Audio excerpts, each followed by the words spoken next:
How are you still alive, says this commenter in response to some videos I did about the cop union head who pled guilty to importing opioids. The short answer to this question is the world that we live in is permeated by propaganda, and the videos that I make with a few 100,000 views don't even register. Cops feel untouchable. They can afford the best therapists out of network if they have any PTSD from someone on the internet yelling at them. What else could we expect after 2020 when liberals bowed down to every demand and request of the cops? They bought it as a way to return to civility and order that they so craved after a summer that brought the largest mass protests in US history. After a brief blip, America went back to backing the blue and started increasing the PR and communications budgets of police departments across the country. Cops got huge salary increases and more benefits, more overtime. There's so much money being thrown at administrative violence and enforcing laws that it is not just police departments. For example, in San Francisco here,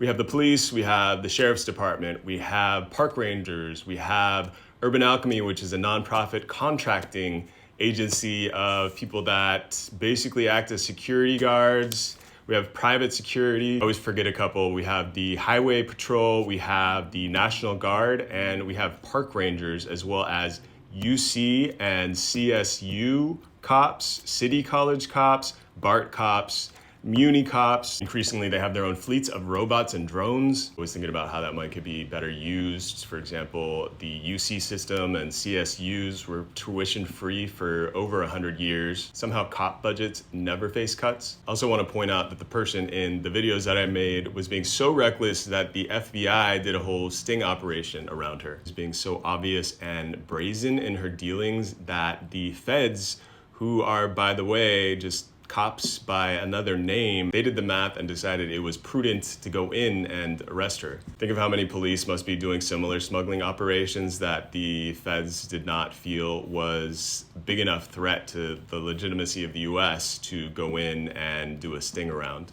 A lot of us are aware that social media platforms are increasingly becoming controlled opposition platforms. I've had content censored for just using the acronym ACAB. Craig and Ruth Wilson Gilmore on the new episode of the podcast talking about why the struggle against cops is the struggle against fascism. The two are one and the same. There is a cop city being built in almost every state right now, so you can go offline, see about that. Don't let the cops have their new toys.